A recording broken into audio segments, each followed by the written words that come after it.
នាទីអត្ថាធិប្បាយ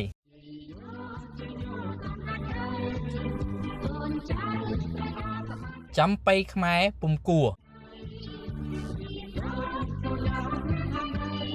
ស្រស់ស្រូបបាត់រះអាហារពេលព្រឹកបណ្ដើរខ្ញុំបើក Facebook មើលបណ្ដើរ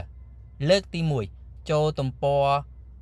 រានៃ Facebook ឈ្មោះចំបៃខ្មែរខ្ញុំភ្ញាក់ផ្អើលនិងស្លុតចិត្តទាំងព្រឹកចំពោះការផ្សាយនៅคลิปវីដេអូចម្រៀងការអូននាងរំបង្កើតឡើងដោយប្រើប្រាស់កម្មវិធីភាពវៃឆ្លាតសិប្បនិម្មិតឬ AI សូមទស្សនាคลิปវីដេអូ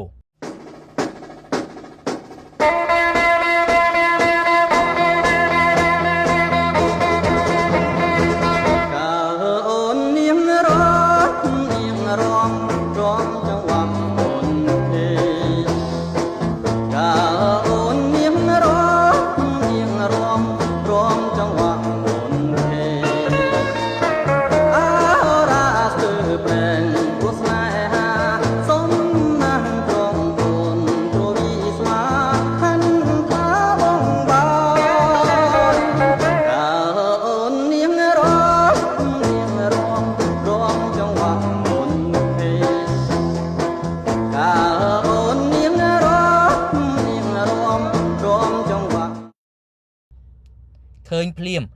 ខ្ញុំស្ញប់ស្ញែងម្ចាស់នៃគេហទំព័រ Facebook ចំបៃខ្មែរមានបញ្ញាសមត្ថភាពនិងថ្វីដៃទាន់យុទ្ធសម័យបច្ចេកវិទ្យា AI អាចបំលែងរូបភាពនៃលោកស៊ិនស៊ីសមុតនិងលោកស្រីរស់សេរីសុទ្ធាឲ្យធ្វើចលនារស់រវើកទឹកមុខស្រស់បំប្រងដូចមានជីវិតពិត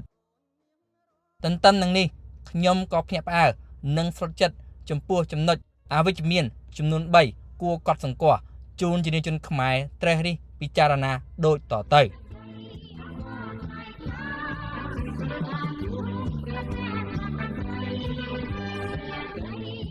ម្ចាស់គេហទំព័រ Facebook ចំបៃខ្មែរ1រូបភាពនៃលោកស៊ិនស៊ីសមុតនិងលោកស្រីរស់សេរីសុទ្ធារាំយ៉ាងរំភើនប្រកាសណាស់មនុស្សខ្មែរសុទ្ធតែឃើញដឹងឮយ៉ាងច្បាស់ថាលោកស៊ិនស៊ីសមុតពុំចេះរាំទេរហូតដល់មានសន្និដ្ឋានថាកាលឆ្នាំ1955លោកប្រឡងចម្រៀងថ្នាក់ជាតិបានត្រឹមលេខ2ត្បិតលោកច្រៀងដោយឈរនឹងថ្កល់គ្មានកាយវិការជាក់ស្ដែងខ្សែភាពយន្តអប្សរាឆ្នាំ1966បង្ហាញយ៉ាងច្បាស់ថាលោកស៊ិនសមុតឈរច្រៀងចង្វាក់រាំវង់ដោយឥរិយាបថនិងថ្កល់គ្មានកាយវិការទេសូមទស្សនាคลิปវីដេអូ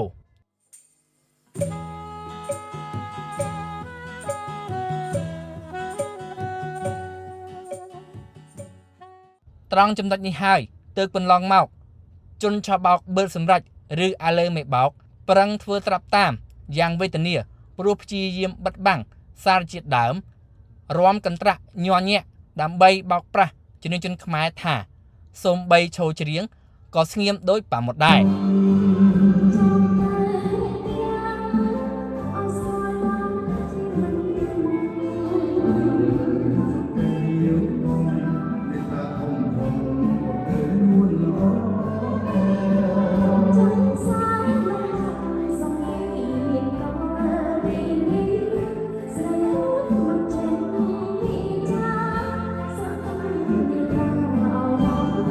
ប៉ុន្តែដោយអត់ទ្រាំក្បត់ប្រឆាំងបុព្វចរិយាធម្មជាតិលែងបានតទៅទៀតឥឡូវនេះជនឆបោកបឺតសម្រេចឬអាលើមេបោកបានបញ្ចេញកន្ទុយកញ្ជ្រោងរបស់ខ្លួនហើយកើថ្មិញបាំងឥឡូវគេផ្លាំងបានដែរអីសស្កើថ្មិញបាំងឥឡូវគេផ្លាំងបានដែរឲ្យតែអូនព្រមស្នេហ៍ចាំបងគប់ចិត្តនាងមេមិនឲ្យខ្មាស់គេទេណាស្រពិសីដូច្នេះពុំគួរម្ចាស់នៃគណៈទំព័រ Facebook ចំបៃខ្មែរលេងជ្រុលដៃធ្ងន់យ៉ាងនេះឡើយគប្បីម្ចាស់នៃគណៈនៃទំព័រ Facebook ចំបៃខ្មែរផ្ដល់កិត្តិយសរក្សាតម្លៃនិងគោរពចំពោះវិញ្ញាណក្ខន្ធនៃលោកស៊ិនស៊ីសមុតក៏ដូចគ្រួសាររបស់លោកទើបគប់ប្រសើរ2ក្នុងគណនី Facebook ចំបៃខ្មែរបានដាក់ផ្សាយនៅប្រយោគមួយគួរឲ្យភ្ញាក់ផ្អើលក្រោយលេង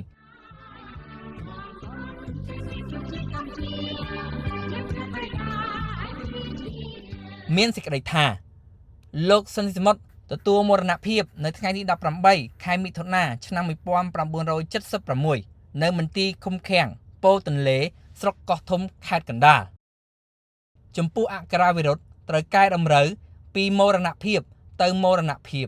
គ្មានយុគលៈបន្ទុកឬស្រៈទេស៊ិនស៊ីសមុទ្រទៅជាស៊ិនស៊ីសមុទ្រដកឃ្លាត្រង់កូតៈស៊ិននិងនាមស៊ីសមុទ្រព្រមទាំងពោទៅជាពោបន្ថែមស្រៈតើម្ចាស់នៃគេហទំព័រ Facebook ចំបៃខ្មែរបានទទួលដំណឹងពីប្រភពណាទើបច្បាស់ម្លេះសូមបញ្ជាក់ថាតើកែចំណាប់ដែលអះអាងថាជាប់ខ្នោះរួមរនងជាមួយបញ្ជាក់ថាលោកស៊ិនសមុទ្រត្រូវខ្មែរក្រហមសម្រាប់ក្នុងរវាងចុងខែវិច្ឆិកាឬដើមខែធ្នូឆ្នាំ1975នៅមន្ទីរ15ភូមិ3ស្រុកកោះធំខេត្តកណ្ដាលរីឯតាសនប៊ុនថនដែលប្រកាសថាធ្លាប់ជាប់ឃុំនៅមន្ទីរ15អះអាងថាលោកស៊ិនសមុទ្រត្រូវខ្មែរក្រហមផ្តាច់ជីវិតនៅថ្ងៃទី20ខែឧសភាឆ្នាំ1976នៅមន្ទីរ15ស្រុកកោះធំខេត្តកណ្ដាលដូច្នេះត្រូវម្ចាស់នៃគេហទំព័រ Facebook ចំបៃខ្មែរខិតខំស្រាវជ្រាវផ្ទៀងផ្ទាត់ព័ត៌មានបន្ថែមជៀសវាងបង្កការភ័ន្តច្រឡំទៅថ្ងៃក្រោយតាមយថាហេតុពុំគួរម្ចាស់នៃគេហទំព័រ Facebook ចំបៃខ្មែរផ្សព្វផ្សាយព័ត៌មានមិនទាន់ផ្គូសផ្គងបែបនេះឡើយម្ចាស់គណនី Facebook Messenger ឈ្មោះបងភី 3. ដំបូងសូមម្ចាស់គណនី Facebook Messenger ឈ្មោះបងភីមេត្តាអភ័យទោសនិងពុំគួរយល់ច្រឡំថាខ្ញុំមានចេតនាបន្ទោសបង្អាប់ប្រមាថមើលងាយឬប្រដៅឡើយពិតណាស់ខ្ញុំព្យាយាមអានច្រើនលើកច្រើនសារទម្រាំអាចកាត់យកសេចក្តីអត្ថន័យរបស់ម្ចាស់គណនី Facebook Messenger ឈ្មោះបងភីសរសេរក្នុងផ្នែកបញ្ចេញមតិ comment ត្រង់คลิปវីដេអូចម្រៀងការអូននាងរាំត្រង់នេះខ្ញុំសូមអនុញ្ញាតកត់សម្គាល់អំពីសញ្ញាទិដ្ឋភាពស្មុតត្រុតទូទៅនៃភាសានិងអក្សរសាស្ត្រខ្មែរបច្ចុប្បន្នពុំចំពោះតែប្រយោគឬសម្ដីរបស់ម្ចាស់គណនី Facebook Messenger ឈ្មោះបងភីឡើយពិចារណាចុះឡើងដោយភ្ជាប់សេចក្តីក្នុងប្រយោគបានខ្ញុំនិងជាជនខ្មែរអាចកាត់យល់អត្ថន័យទើបកាត់សគឺម្ចាស់គណនី Facebook Messenger ឈ្មោះបងភីមានបំណងសរសេរប្រើពាក្យថាទេពកោសលសរសេរបែបសំស្ក្រឹតឬទេពកោសលសរសេរបែបបាលីក្នុងនាមអ្នកស្រាវជ្រាវភាសានិងអក្សរសាស្ត្រខ្មែរខ្ញុំស្លុតចិត្តឥតឧបមាពេលឃើញមនុស្សខ្មែរសរសេរផ្សាយសាធារណៈថាទើបកាក់សយ៉ាងនេះប្រកាសណាស់ក្នុងបណ្ដាញព័ត៌មានសង្គមមនុស្សខ្មែរសរសេរសេចក្តីផ្សេងប្រើពាក្យពេចន៍ក៏ដូចបញ្ចេញមតិប្រាចាកយ៉ាងឆ្ងាយពីក្បួនខ្នាតខុសអក្ខរាវិរុទ្ធផ្លាត់ឃ្លាតនៃសេចក្តីពុំអាចដោះស្រាយឬពន្យល់ជនបរទេសទេគួរអាម៉ាស់ក្រៃលែងអាក្រក់បំផុតគឺប្រើប្រាស់ផរុវាចាពាក្យត្រគោះពាក្យជេរពាក្យប្រតិចអនាបស័ព្ទពាក្យបាបផ្សាក៏ដូចឌឺដងដាក់ផ្លែផ្កាចោទប្រកាន់លាបពណ៌គ្នាទៅវិញទៅមកតាមទំនឹងចិត្តយ៉ាងផុសផុលត្រហឹងអឹងអាប់ស្ទើររហែកមេឃប្រេះធរណីខ្មែរអោកូនសម្លាញ់កូនមាសឪពុកចូលកូនចាំទុកកុំបីភ្លេចណាកំណើតយើងកើតលើដីដូនតាត្រូវចេះរក្សាឲ្យបានគង់វង្សភាពអវិជ្ជាទាំងអាម៉ានេះពុំរាប់បញ្ចូលនៅការផ្សាយព័ត៌មានคล้ายคล้ายព័ត៌មានប្រឌិតព័ត៌មានបំភ្លៃព័ត៌មានគ្មានប្រភពឡើយតើអាជ្ញាធរមានសមត្ថកិច្ចក្រសួងជំនាញនៃរាជរដ្ឋាភិបាលពិសេសក្រសួងព័ត៌មានក្រសួងមហាផ្ទៃក្រសួងប្រៃសណីនិងទូរគមនាគមន៍ក្រសួងអប់រំយុវជននិងកីឡាក្រសួងវប្បធម៌និងវិចិត្រសិល្បៈរាជបណ្ឌិតសភាកម្ពុជានឹងចាត់វិធានការយ៉ាងណាឬនៅតែបណ្ដោយឲ្យភាសានិងអក្សរសាស្ត្រជាតិសិលញ្ញាណនិងសង្គមញាណនៃមនុស្សខ្មែរត្រដរខ្យល់រងចាំអេវ៉ាំងតាមយថាហេតុអ្វីមនុស្សខ្មែរពុំសង្វាតរៀនសូត្របង្កើតទស្សនៈចំណេះវិជ្ជាចូលរួមលើកស្ទួយថែរក្សាការពារភាសានិងអក្សរសាស្ត្រជាតិសូមមនុស្សខ្មែរចងចាំអក្សររលត់ជាតិរលាយ ក្បួនខ្នាតធ្លុះធ្លាយប្រលឹងបាត់បង់ ត្រូវចេះរក្សាឲ្យបានគង់វង្សកូនអើយចូលកូនកុំភ្លេចកំណើតទឹកដីកូនកើតដ៏ស្រស់បំព្រង